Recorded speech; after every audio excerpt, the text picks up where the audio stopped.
ሰላም ቤተሰብ ከመይ ኣለኹም? ክቡር ሰላምታ ይብጻሕኩም እናበልኹ እንኳዕ ናብ ዩቲዩብ ቻናለይ ብድሓን መጻኹም ክልፈቱ ማለት እዩ።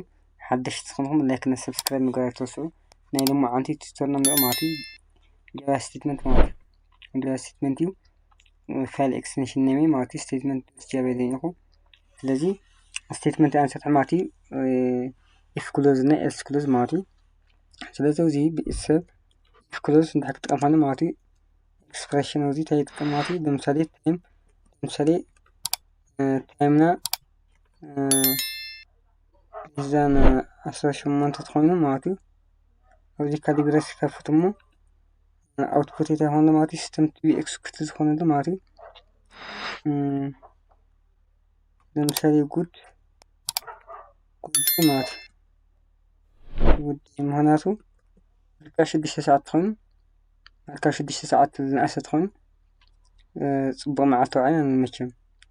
ስለዚ ወዲኦም ስልካ ኤልስ ተዘይኾይኑ ግን 12 ሰዓት 6 ሰዓት ተንኢሱ ካብ እዛ ዓበይቲ ኮይኑ ግን እንድሕ ሰዓት ኮይኑ ማለት እዩ አውትፑትና እንታይ እንደማለት እዩ ሶሪ ጉድ ኢቭኒንግ ደሓነ ምሺ ማለት እዩ።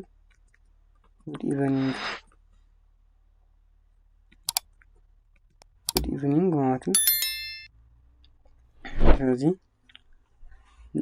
ኦኬ አላን ነገር ሞ አውትፑትና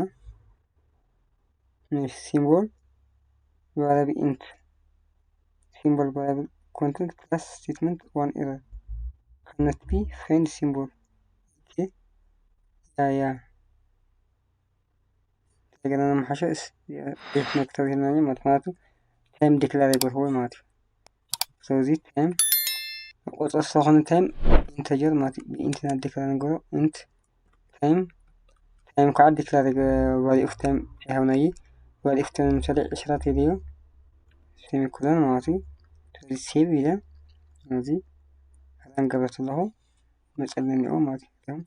ጉድ ኢቭኒንግ ምክንያቱ value of time 10 ትኾይኑ ማለት ምክንያቱ 18 ዝነኣሰት ኮይኑ ጉድ ዴይ እዩ ማለት እዩ። ደስ ተዘይኾነ ግን ጉድ ኢቭኒንግ ማለት እዩ። ኦፖርቹኒቲ ነው ማለት እዩ። እሺ ስለዚህ ሲስተም ዶት አውት ፕሪንት ይላል ማለት ነው። እዚህ ሰብስክራይብ ጋማት ሰብስክራይብ ዝግበርኩም ሰብስክራይብ ግበሩ ጋማት ምክንያቱ ቻናል እዚ ብጣዕሚ ቴክኖሎጂ ቻናል ስለሆነ ብጣዕሚ ክጠቅመኩም ማለት እዩ። ስለዚህ ሰብስክራይብ እናገበርኩም ማለት እዩ። thank you for what for watching